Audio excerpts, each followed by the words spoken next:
que acompanham o PT na Câmara pelas redes sociais. Nós estamos começando mais um programa Ponto a Ponto e hoje eu recebo aqui nos estúdios da liderança do PT na Câmara dos Deputados, o deputado Zé Neto, que é do PT da Bahia, que é vice-líder aqui da bancada. Nós vamos conversar sobre vários assuntos que estão aí na pauta do dia, na mídia, nas redes sociais.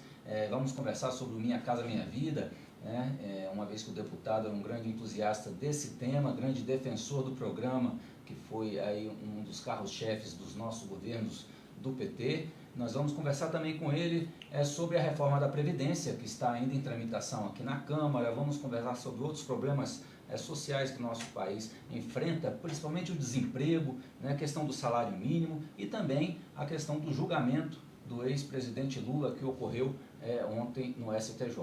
Portanto, deputado Zé Neto, é um prazer receber o senhor no nosso programa. Vamos conversar com o senhor, começar sobre o Minha Casa Minha Vida.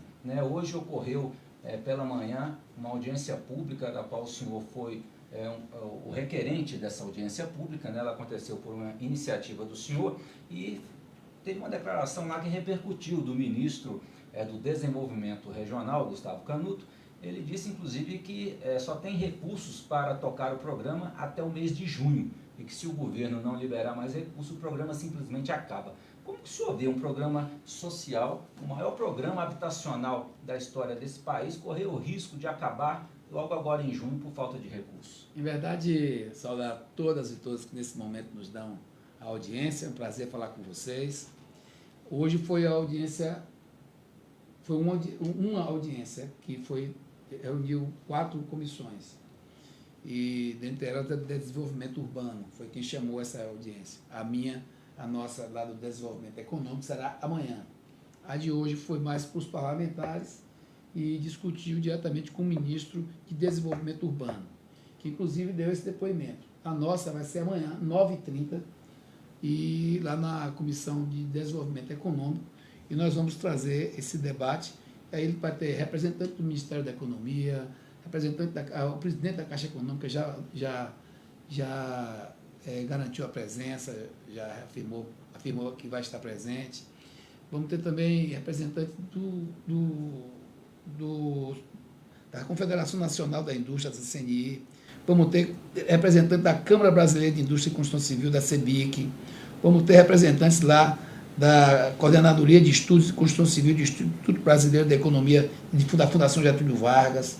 Vamos ter lá a presidente da Federação Nacional dos Pequenos Construtores, inclusive nosso amigo Fabiano Zica. Vai ter a coordenadora de projetos da União Nacional por Moradia Popular, Evaniza Lopes. E, claro, o presidente da Caixa Econômica, o Pedro Duarte, que eu acho que vai ser um marco importante para esse debate, que hoje ficou muito mais acalorado. O ministro Gustavo Canuto disse que só tem dinheiro até junho e daí em diante não deu garantia do que vai acontecer com esse programa. É bom lembrar que ainda ontem eu estava lendo a Folha de São Paulo e tem lá um artigo interessante, uma matéria interessante, e trazendo informações de que São Paulo, hoje 50% de toda a construção de São Paulo é Minha Casa Minha Vida 1. Imagina. Lá em Feira de Santana, eu sou da Bahia, e Feira de Santana é a segunda cidade do estado. Hoje, pela manhã, eu conversei com um dos gerentes da Caixa, sempre muito ligado à habitação, como advogado, e na minha cidade, na minha região, sempre atuei nessa área. Sempre tive uma atuação que marcou muito a minha trajetória, tanto profissional como da advocacia, como também como político. Então eu conheço um pouquinho esse traquejo aí com habitação, tanto os movimentos populares, como também dos que estão já morando e são mutuários. E ele me disse uma coisa que é marcante. Ele disse, olha, 70% de todo o movimento imobiliário, é mais de 70%, de todo o movimento imobiliário e de construção na cidade de Feira de Santana é o Minha Casa Minha Vida 1 e 2. Então, não se trata apenas de um programa que tem um objetivo de servir apenas as empresas. Não se trata de um programa que ele não tem uma função social. Ao contrário, ele serve as empresas, serve a função social. Ainda temos 7 milhões de pessoas, de famílias no Brasil precisando de casa. Ele serve, e como serve, para a geração de emprego e renda. Eu vou dar um exemplo que eu estou usando na minha cidade, mas não é diferente em canto nenhum. Todo o país onde teve Minha Casa Minha Vida teve o mesmo efeito. na nossa cidade, 3,2 bilhões foram os investimentos feitos em praticamente 5, 6 anos do Minha Casa Minha Vida 1 e 2. Hoje em dia, vários bairros foram construídos no lastro do Minha Casa Minha Vida 2, que pega ali a classe média, inclusive já pega até uma classe média mais, diria que não é nem a classe C mais, já é mais próxima da classe B. Enfim, então essa notícia trouxe hoje para todos nós uma preocupação muito maior do que tínhamos, essa declaração do ministro. Amanhã pela manhã, 9h30, esse debate vai ser bem interessante. Aí fica o convite, você que está do outro lado, está aqui em Brasília, pode participar, e se não estiver aqui em Brasília, vamos transmitir ao vivo nas redes sociais, inclusive acho que aqui o PT também vai transmitir, mas lá os nossos Facebooks, Dep Zé Neto, você vai encontrar lá no Facebook essa transmissão, e a TV Câmara, se eu não me engano, também vai transmitir, e é um momento muito importante, porque o Minha Casa Minha Vida diz respeito a toda a cadeia produtiva da construção civil. Tanto que você vai estar lá com a CEBIC, através do senhor José Carlos Rodrigues, que é o presidente da Câmara Brasileira de Indústria, e vai estar também o presidente da Federação das Pequenas Construtoras, do Fabiano. Você tem lá as grandes construtoras e as médias, e os pequenos lá com o Fabiano, que vai representando lá uma parte muito importante, que é a Federação Nacional dos Pequenos Construtores. Então, vai ser um debate muito interessante. Inclusive, deputado, eu até peguei aqui uma planilha que vem detalhando aí o orçamento do antigo Ministério das Cidades, né, que o Ministério que funcionava aí durante os nossos governos, que era o que tocava o Minha Casa Minha Vida, né? Não sei se ainda é o Ministério das Cidades. Não, agora eles criaram um outro ministério. Está em outro ministério. Né? Hoje, Gustavo Canuto, Desenvolvimento Regional, está tocando que toca agora projeto, o Minha Casa mas aí tem as interfaces com por isso que nós chamamos o Ministério da Economia, que aí é onde está o dinheiro. Então, o Canuto ele tem uma relação, uma autonomia relativa. E aí, por isso que nós chamamos o Ministério da Economia. É bom dizer que esse nosso requerimento foi por unanimidade, inclusive teve aqui a assinatura do deputado Charles Evangelista, lá do PSL de Minas Gerais, e Alex Fontaine, lá do Novo de São Paulo. Por quê? Porque não se trata de uma bandeira partidária. Você vê que tem aqui do PSL do Novo. Eu fiz o requerimento, eles aderiram, porque eles também estão entendendo a dificuldade que nós estamos vivendo. Não às vezes eu vejo assim, corte de gastos, gente, habitação, construção civil, qualidade de vida das pessoas não é gasto, é investimento. Isso é um investimento que está sendo feito no país. Minha Casa Minha Vida, ele não pode ser visto como gasto, ele tem que ser visto como um investimento. E, aliás, é um dos mais importantes vetores de desenvolvimento da habitação. Lembrem vocês que 2013, a que eu considero a maior crise que nós já vimos no Brasil do ponto de vista de massas, nenhuma dessas crises, nenhuma dessas situações, inclusive com aquela confusão que foi o impeachment, deu mais adesão e população na rua do que 2013. E era o quê?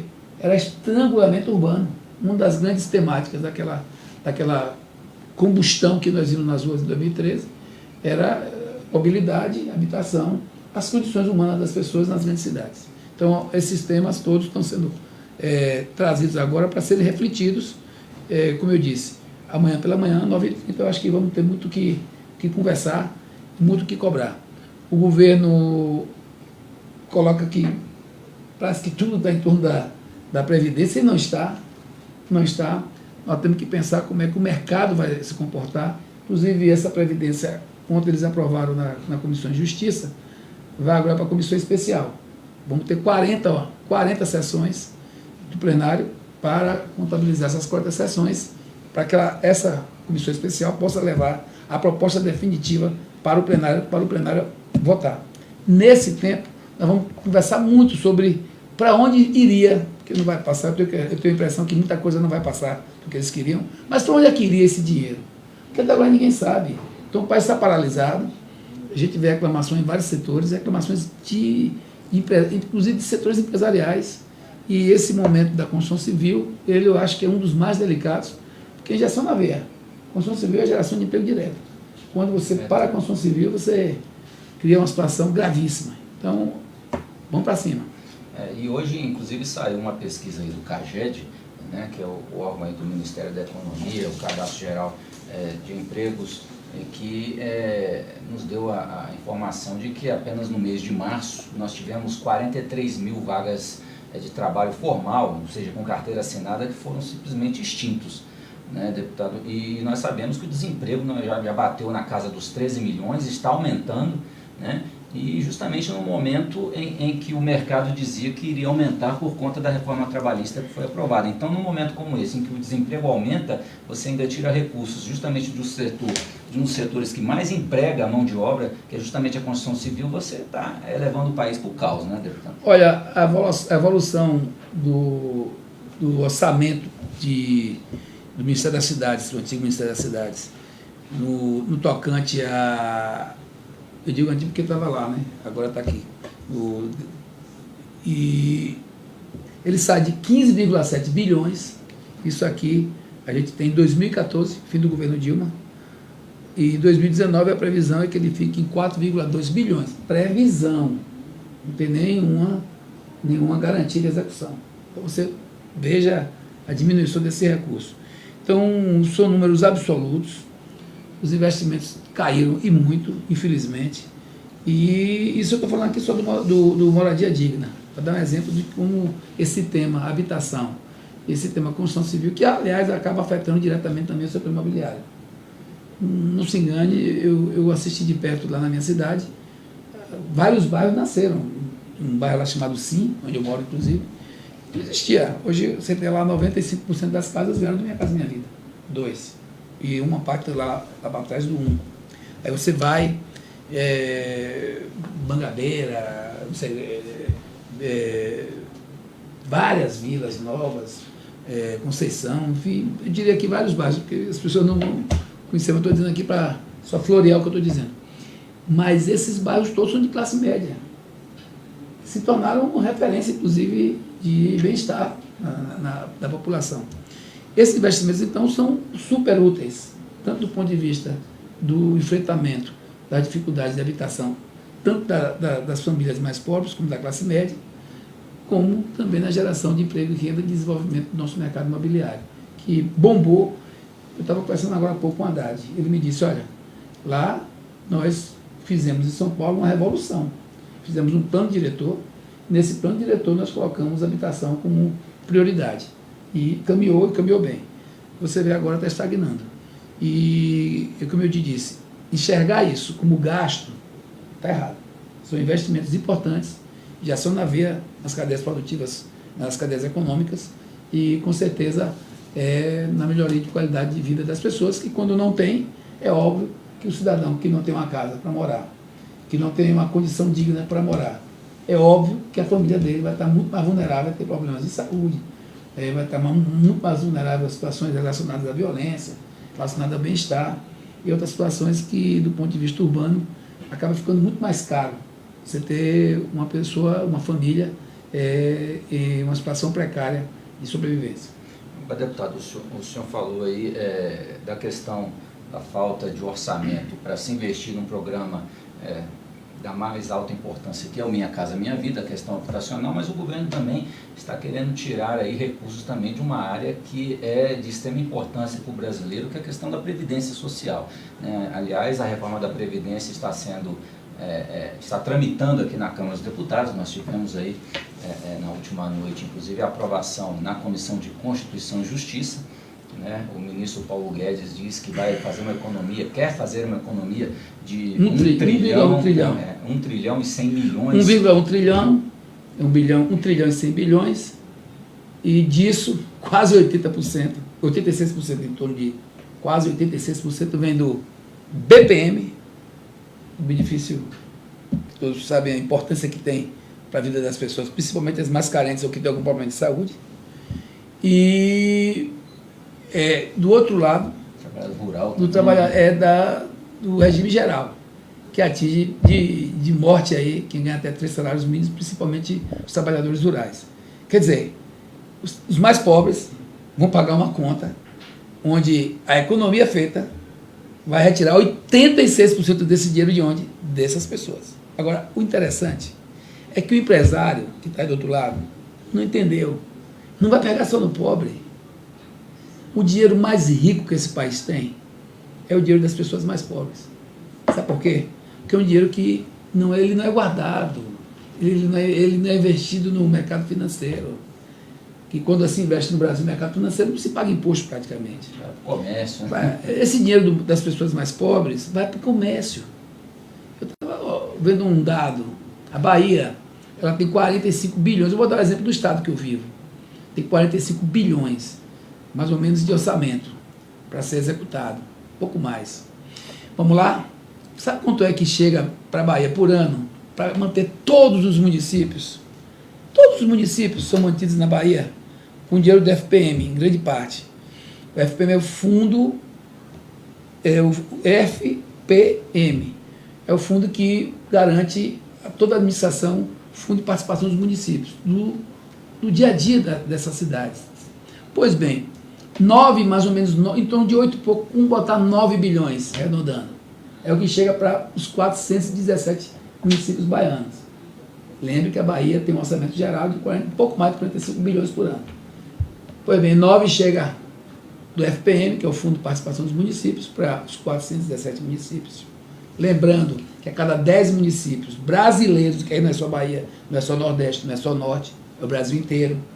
Rio de Janeiro, por exemplo, tem 92 municípios, 81 tem mais dinheiro na Previdência do que do FPM para os municípios. Então, a cada 10 municípios, 7, olha que número, 7 tem mais dinheiro de Previdência do que dinheiro de FPM, que é o fundo que mantém a prefeitura, para ficar mais simplificado. Pois bem, 9 bi para todos os municípios baianos do FPM, que é o Fundo de Participação. Sabe quanto tem a Previdência? Gente, 29 bilhões aproximadamente. Você tem noção do que é isso? O empresário ainda não percebeu que se eles tiram esse dinheiro da base econômica, eu conversei isso com uns amigos meus que têm comércio de atacado, de varejo, e disse, olha, vocês não estão sabendo o que estão falando quando dizem que são a favor, de forma irrestrita, dessa reforma da Previdência. Essa reforma que não presta para o Brasil. Essa reforma é concentradora, ela vai dar um baque na economia e vai ter uma repercussão muito grande e imediata nas economias dos municípios, que já são muito fragilizadas, e ainda vai ter um impacto muito grande na parte fiscal de arrecadação desses municípios e dos estados. E vocês que estão me ouvindo, que são empresários, olha, vocês também vão entrar no dango no mango. Por que vão entrar? Porque é claro que vai cair o consumo, vai cair a arrecadação, vai haver uma situação de empobrecimento rápida da população, porque isso não é economia, isso é tirar os mais pobres para economizar de uma conta de 1,1 trilhão, quase 86%, em torno de 86%. Então está errado, não está certo. Por isso que eu digo que sou contra essa reforma. Agora, algumas coisas vão ter que ser feitas, vamos discutir lá na comissão que é própria, comissão especial para discutir esse tema. E nós do PT hoje tivemos uma conversa muito boa, inclusive agora cedo, inclusive na nossa executiva, discutindo que nós vamos trazer um debate mais amplo sobre o Brasil. Sobre o Brasil na parte tributária, sobre o Brasil nos marcos do petróleo, que às vezes o PT está contra, mas não diz nada. Não, diz sim.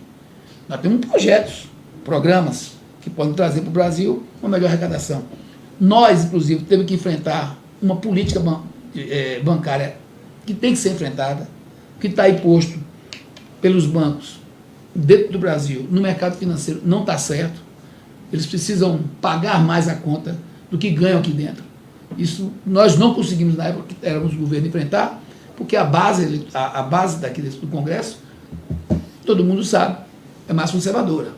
Mas agora que eles estão falando tanto em transformar a economia do país, em dar fazer uma reviravolta, então bora fazer a reviravolta, discutindo o petróleo, discutindo a situação dos marcos regulatórios, discutindo reforma tributária, reforma fiscal e buscando, evidentemente, mais laços financeiros para garantir ao Estado. A Lei Candir, por exemplo, precisa ser debatida. Enfim, são elementos que são fundamentais. E também fazer com que as normas de execução de dívidas do setor privado, que elas possam ser aprimoradas, para que essas normas de execução de dívidas, elas possam ser normas que dêem uma dinâmica mais intensa, mais rápida, mais imediata para a cobrança dessas dívidas. Então, eu acho que é por aí o PT tem responsabilidade, foi o governo, sabe o que é que se passa com o Brasil, com a Previdência. Na nossa época, Lula fez uma grande reforma da Previdência em 2003, mas mexeu com o regime geral? Não. O que é o regime geral? É o seletista, aquele que paga o INSS, é o rural, é do BPC. Não mexeu praticamente, não mexeu. Praticamente não. E Dilma, quando mexeu também, mexeu pouco, mexeu mais naquelas regras, 85, 95, enfim, e mexeu mais também no regime próprio. E é óbvio que todo mundo sabe que, infelizmente, essa reforma que foi apresentada agora, porque a gente entende que, de vez em quando, você vai ter que estar ajustando ali a parte previdenciária. Na nossa época, como tinha um emprego pleno, chega um emprego pleno com a Dilma, e com o Lula deixou tudo encaixadinho, quando você tem mais emprego, principalmente no setor privado, no regime geral, é claro que você, como tem uma previdência solidária, você vai ter muito menos problema com a previdência, porque vai ter mais arrecadação, vai entrar mais dinheiro. E como o desemprego cresceu e muito, é óbvio que isso aí vai ter um problema aqui para se resolver. E no regime próprio, aí tem que mexer, e tem que mexer mesmo com, eu não digo aqui, porque às vezes a gente fala assim, ó, regime próprio tem situações que são equivocadas e são exageradas. São. Os regimes de Ministério Público, de Judiciário, de Forças Armadas, de altos escalões do Legislativo, do Executivo, todos têm que ser tratados da mesma forma que foram tratadas também as situações daqui de baixo. Daqui de baixo nós vamos barrar. Porque eu já disse, ó, deputado que votar contra o povo, contra o pobre, vota, mas não volta.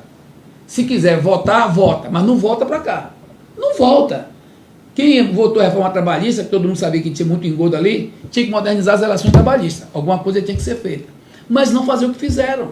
Disseram que ia gerar emprego, que não sei o que, mentira. Tirou muito direito dos trabalhadores, não melhorou o mercado em nada. Está aí o desemprego chegando, você me disse agora que está chegando a 13%, eu te digo que é muito mais.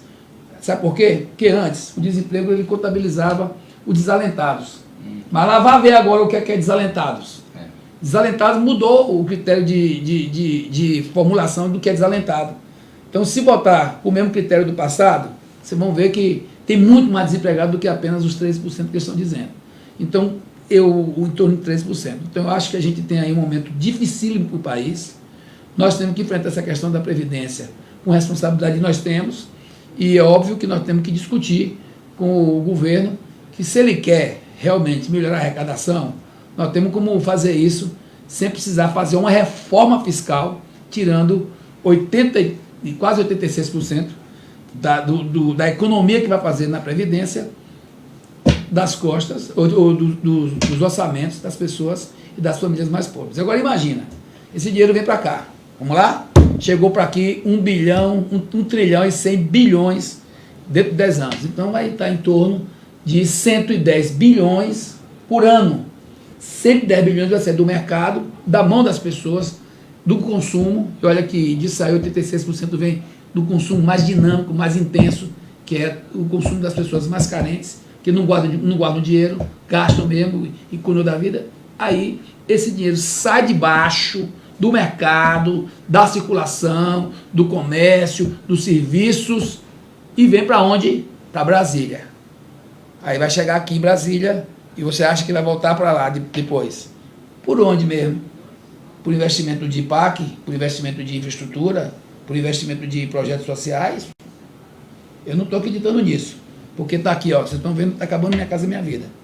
Já acabou praticamente o Luz para Todos. O Bolsa Família, estou nessa onda aí de que vão dar o 13º, mas todo mundo sabe que durante o governo Temer diminuiu o Bolsa Família e muito em todo o país. E agora diz que vão passar um pente fino. Imagina o que é que vem aí com esse pente fino. Então, essas questões estão postas para que a gente entenda que se não tiver política social, se não tiver fomento, se não tiver dinheiro na base, e as pessoas mais pobres não forem vistas como pessoas que precisam ter mais dignidade, precisam ter uma economia melhor nas suas famílias, e que têm que ser vistas como potenciais consumidores, e que tem que ter qualidade de vida, e que tem que ter saúde adequada, aí tudo que você fizer aqui em cima vai só, para mim, corroborar com o seguinte. Disseram no primeiro discurso do presidente eleito, na noite do domingo, uma das primeiras coisas que disse que ia fazer um pacto federativo. Ia ter mais dinheiro aqui, menos dinheiro aqui em Brasília, e mais dinheiro lá na economia.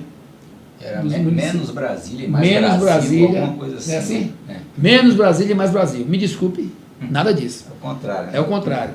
Todas essas situações que você tratou até agora, você tratou da Minha Casa Minha Vida, tratou aí da Previdência, tratou do desemprego, tudo isso está mostrando que é menos Brasil e mais Brasil. E, deputado, e além da questão da reforma da Previdência, a gente tem também, como o senhor falou, a questão do desemprego, mas a questão também é a falta de sensibilidade social desse governo, né? Nós vimos aí, alguns dias atrás, que o governo já anunciou, por exemplo, que em 2020, ano que vem, nós não teremos mais o aumento real do salário mínimo.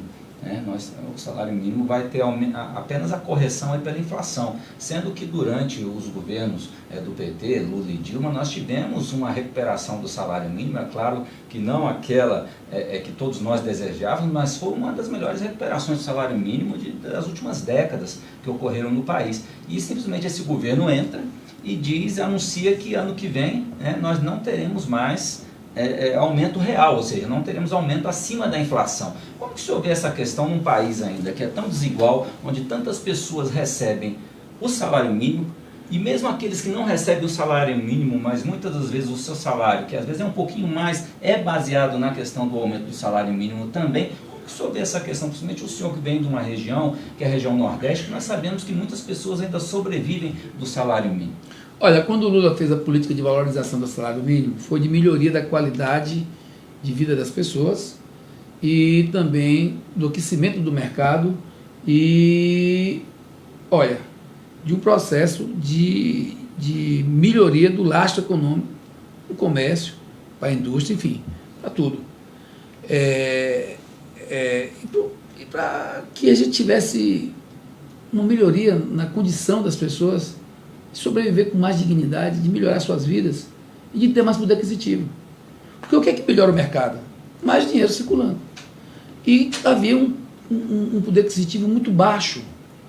E esse poder aquisitivo foi melhorando na medida que nós tivemos uma política de valorização dos trabalhadores e, no caso, o salário mínimo foi muito importante para dinamizar essa melhoria do poder aquisitivo. Sabe quanto é que eles estão? Números deles próprios. A previsão é de uma perda de 26 bilhões para o mercado, só com essa medida de desvalorização do salário mínimo e de fim da política de valorização. Imagina. Desculpa.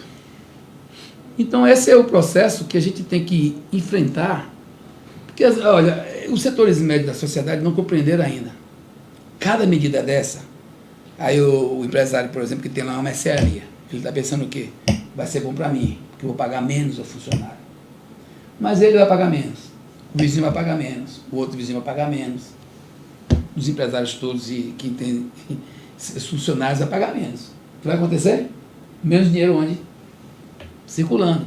Menos dinheiro circulando. Está falando de 26 bilhões de recursos que vão deixar de circular com o fim da política de valorização do salário mínimo.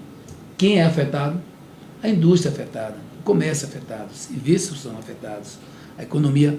E a gente tem que entender, para mim, que isso o Lula fez muito bem, que nós precisamos fazer com que o Brasil valorize mais quem trabalha. Quem, ao invés de ter dinheiro no banco, dinheiro fazendo dinheiro, ter dinheiro no negócio, gerando desenvolvimento, empreendendo, melhorando nossa indústria, melhorando nossa produtividade, fortalecer as nossas cadeias produtivas. Inclusive, semana passada, foi até promoção do nosso mandato e aqui da liderança do PT, nós solicitamos e por unanimidade nós conseguimos realizar uma audiência pública para tratar do tema que é um tema muito emergente, principalmente desse governo, que é a política externa, a política de importação, exportação. E o que nós vimos de perto é uma política externa totalmente desastrosa, que vai desde o leite, quando abre as fronteiras para a Nova Zelândia, para aqui para o Uruguai e para a União Europeia, que isso nos deixa muito vulneráveis, até porque lá eles têm incentivos. A União Europeia, se você chegar na França, se você tem uma vaca, você recebe para ter uma vaca. Porque o Estado entende que é importante você produzir no campo, é uma política social importante, é uma política de produção importante, e lá ainda tem a parte tecnológica que o Estado também entra para ajudar. Então, isso tudo faz com que a vaca de lá produza em torno de 24, 23, 24 litros por dia, quilos que a gente chama. E quando você chega aqui no Brasil, a média, quando você bota... Nós temos o terceiro maior rebanho de vacas do mundo, mas na hora que você vai para a produtividade, não chega a 5,7 a produção de leite no nosso país. Então, nós não temos competitividade. E aí, ao mesmo tempo que a gente está vendo toda essa dificuldade na política externa, no lado do agronegócio, do lado da produção rural, da produção agrícola, você vai e vê, como nós vimos, a indústria de produção de bens eletrônicos, a produção eletrônica do país, principalmente computadores, reclamando da política de abertura do mercado dos componentes que não existem no Brasil para abrir de forma exacerbada. Eles até disseram, olha, nem muito ao céu, nem muito ao mar. Então, eles que, inclusive, tinham reivindicado essa abertura de mercado, começaram a reclamar de quê? De que, da forma que o mercado foi aberto, pode criar um problema para a indústria, problema para eles próprios, e vai criar também uma situação difícil no desenvolvimento tecnológico da nossa indústria. Então, me parece que até agora, me parece não, está comprovado, o governo não se encontrou, nem na política interna, nem na política externa, e amanhã, quando a gente for discutir construção civil, inclusive está lá a CNI, que é a indústria, né? Está lá presente também para debater, porque tem tudo a ver, tem toda a integração com essa cadeia. Nós vamos ter mais elementos para levar adiante, não só com oposição, mas como um parlamento. Como eu disse agora há pouco, não é uma bandeira do PT apenas, não é uma bandeira de um partido ou da esquerda, ou da oposição. É uma bandeira de todos nós do parlamento em defesa do povo brasileiro e da economia nacional.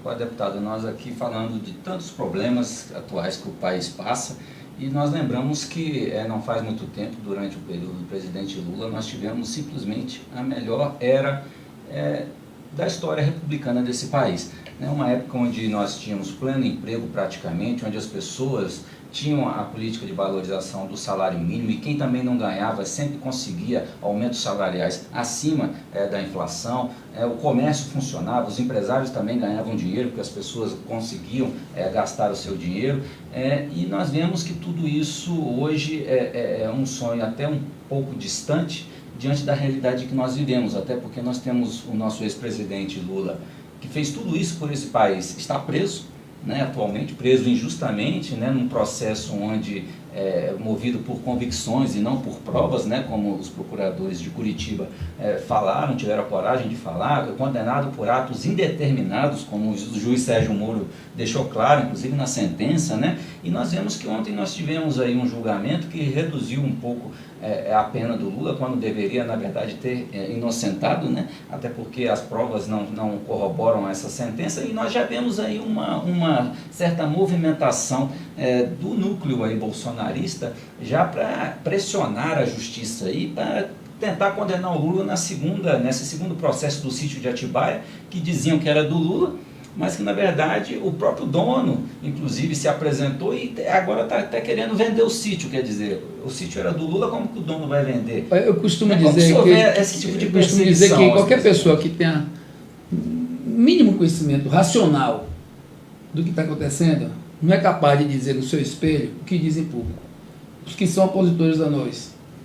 Porque não são capazes de dizer no espelho que o que está acontecendo é normal. Que existe uma justiça com 2 pesos e 2 medidas. Não existe.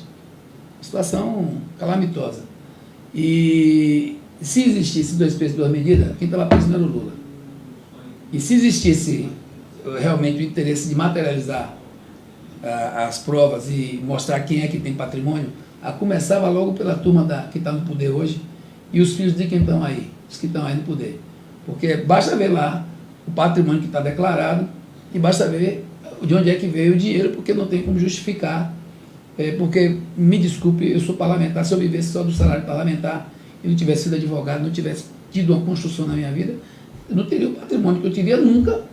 E olha que com dificuldade, que nem é um grande patrimônio, um patrimônio que, eu diria a você, eu vivo uma vida tranquila, mas não sou rico e não tenho patrimônio. Agora, se tem alguém tendo patrimônio e não tem justificativa de onde veio, basta materializar e usar 2 pesos e 2 medidas. Porque se usar 2 pesos e 2 medidas, o Lula não estava preso. Não estava preso. E não tem justificativa legal. Ontem o Marco Aurélio, que é do Supremo, disse isso claramente, que não está convicto e não está, para ele, clara essa ilegalidade das condutas de Lula com relação à sentença que ontem foi proferida. Na verdade, como você disse, eles estão fazendo uma cena, para mim é isso, e vem aí outro problema para enfrentar. Só que eles não estão contando uma coisa, que nós vamos continuar enfrentando. Vamos continuar acreditando na justiça final.